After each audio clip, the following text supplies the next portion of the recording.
In our previous two tutorials, we took a look at how to clean up a point cloud to get it ready for a mesh creation. Then we took a look at how to create a 3D mesh from that point cloud.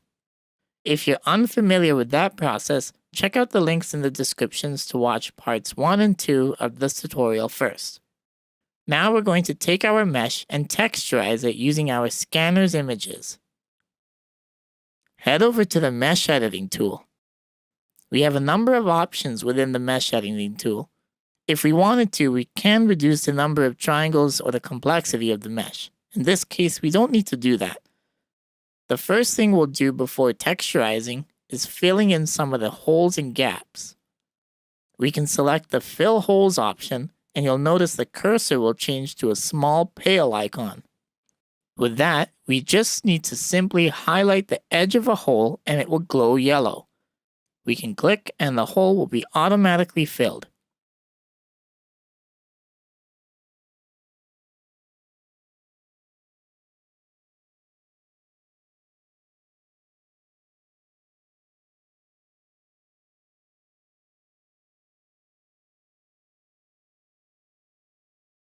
Now, for some of these gaps, the Fill Holes tool won't work correctly since it will try to fill in an entire area, which we don't want.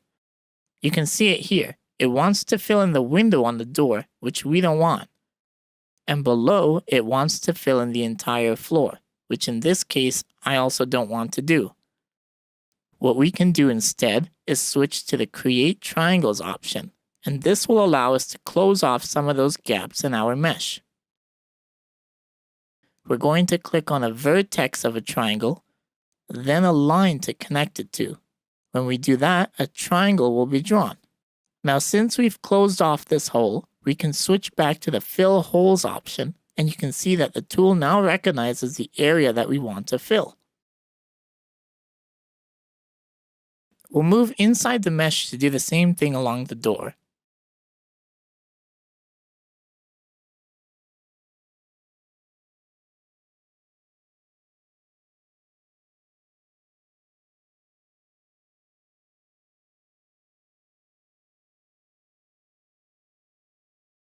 I'm going to continue filling the gaps and holes around the house.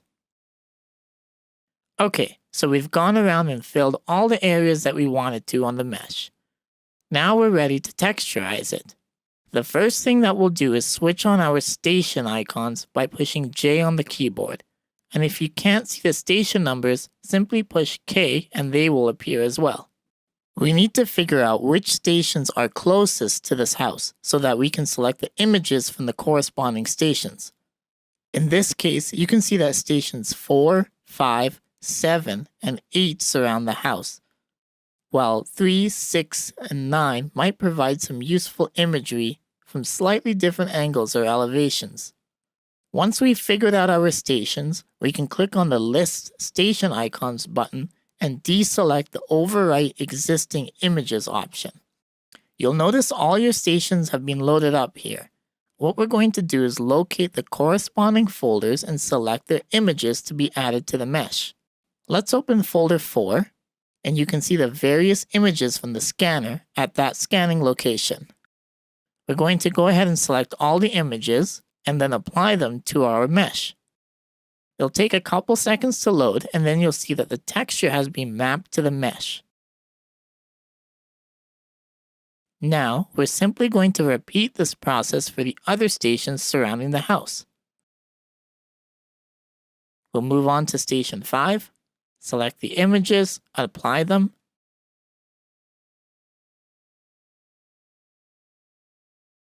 Do the same for station 7 to get the backside.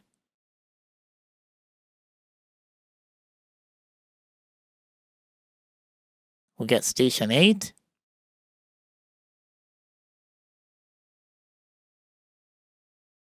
So now we have the house covered, but you'll notice some green areas. This is where we can try the further stations to see if they help with the gaps. Let's go ahead and select the images from station 9. You'll see that helped a little bit with the roof. We can also try station 6 and 3 as well. Once we've texturized the mesh, we can go ahead and click Apply.